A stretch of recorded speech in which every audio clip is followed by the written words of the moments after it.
Okay. Oh, this is getting to be a habit of ours, isn't it? Recording. Yeah. Oh. Well, I'm not going to be able to do it for a while, so. Yeah. So we're getting it out of the way because people have been asking, and we say, all right. Okay. Other games. I think games I haven't played but wish I had. I've still got one to say about that I have played this year. Please do. Yeah. Sorry. No.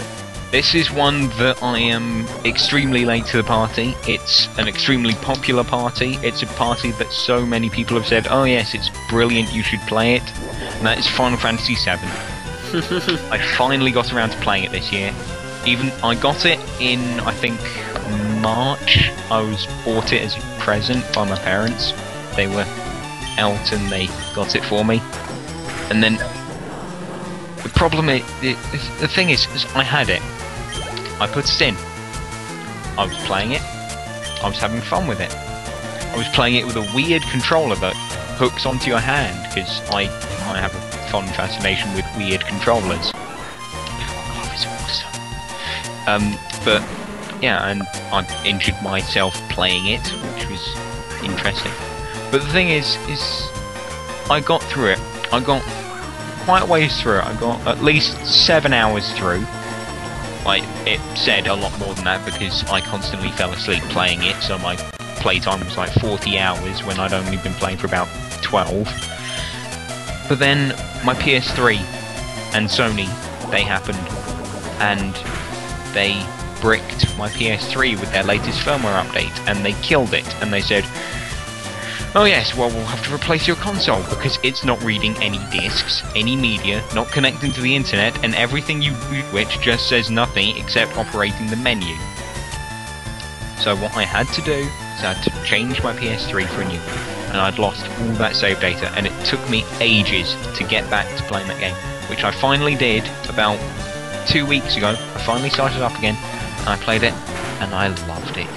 It was fantastic. It's a story that draws you in.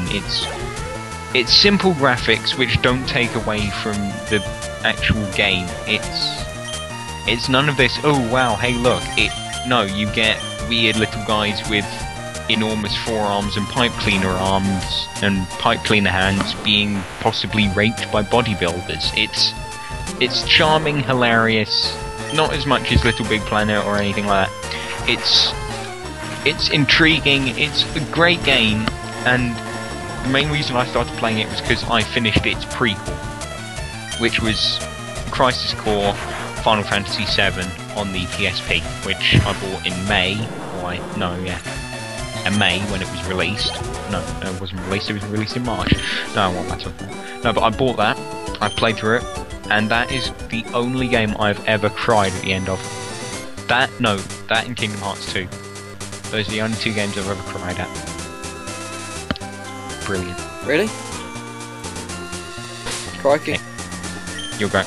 Right, I think that's it for games that I've actually played. I've been a bit rubbish, but games that I wish I'd played, things like Fallout 3, Far Cry 2, Left 4 Dead, Dead Space if I knew, I'd play it if I wasn't going to be scared shiteless by it.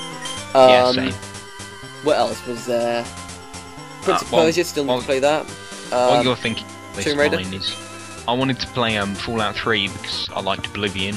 Unfortunately, my copy was stolen for over a year and then returned, and then it didn't work. But yeah, I wanted to play Fallout 3. I wanted to play Street Fighter 4 in the arcades, which I haven't done because no arcades have been released in England. We've got our Street Fighter 4. You'll go again. I'd love to play DC versus Marvel DC versus Mortal Kombat. That's the one. I really want to play that. That looks bizarre but also intriguing.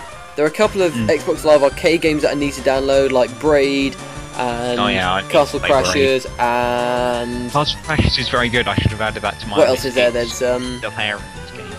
the one where the screen's dark and you have to navigate your way around using sound rather than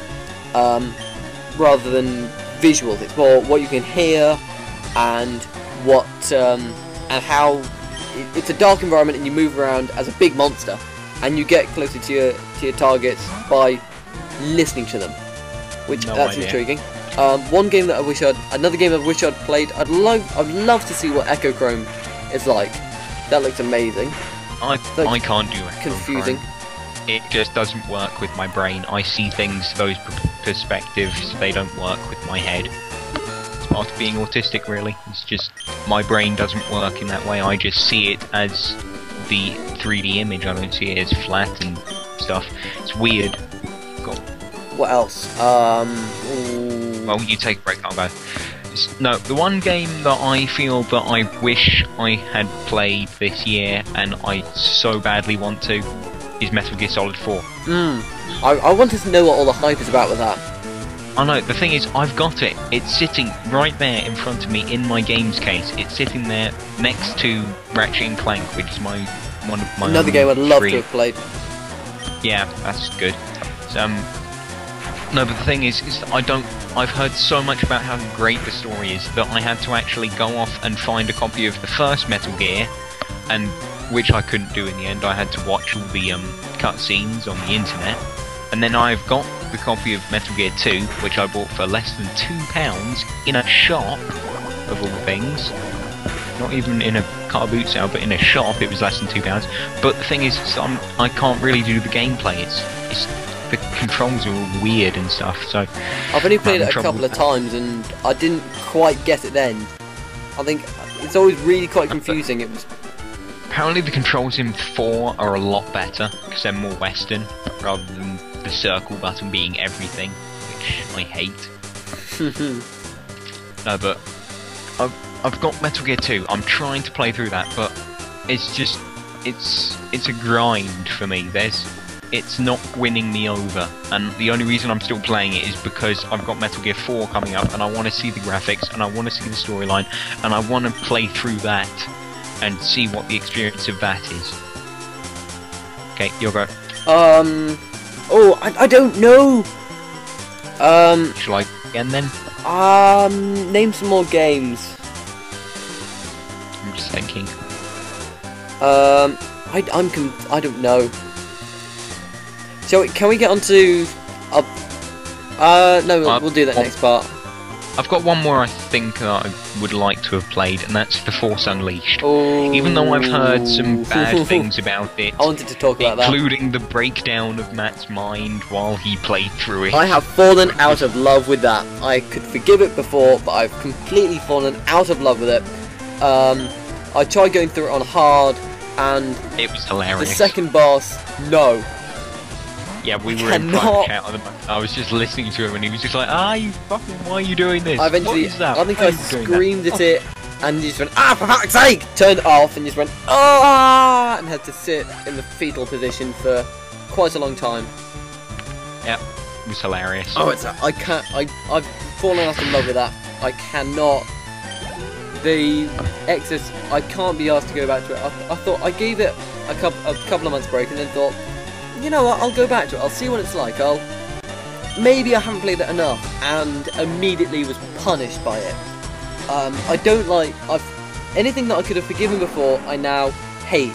I don't like how Starkiller's all emo, I don't like how the lightsaber's weak, I don't like how laser bolts are hugely overpowered, I don't like how it takes so many hits to take down a basic stormtrooper, I don't like how much damage Starkiller can take, which is very little. I don't like the way it's structured. I don't like the way it's always punishing you. It's always going, take that. It's hard, isn't it? It's bloody hard. When games are meant to be like that, they're meant to be enjoyable. I wanted to forgive it. It's just one of those things that I wish it was better than it was. I wish I could love it. It's a bad game by design. It's a hard game by design, not by being designed to be hard. Exactly. It's not like an old 8-bit Mega Man game or Bionic Commando where it's supposed to be hard. It's old. The games were punching in those days. No, it's hard because the controls don't work because the game's unbalanced. Highly. Mark of a game. That's what I always say is a mark of a bad game. If when you die because the game did it. If you blame the game for your death and not yourself, then it's a bad game. A lot of the time it was just... The Stormtroopers would... You're meant to be the most powerful Jedi that's ever existed, yet you can't block a couple of laser bolts in the first few levels. You can't do lightning, you can't do all these amazing things. You have to go along. Vader's apparently trained you, except not very well. And he just goes out, oh, go and kill this guy. Go on. He's a guy with no arms and no legs, and he needs to breathe. He's not a exactly lazy going to be bastard. very... He starts off going around killing Jedi, and then he just goes, oh, I can't be arsed. I'll get this twat. Oh, it's so hard for me. Oh, I'm in emo. Oh, but I'm in love with my pilot, and I've got a robot best friend. Boo-hoo! Oh, the twat. We're running up to the end of this part. Hey, so that's basically going to be it for games we wish we played then. Yep. I just want to see that to see how bad it is. And now.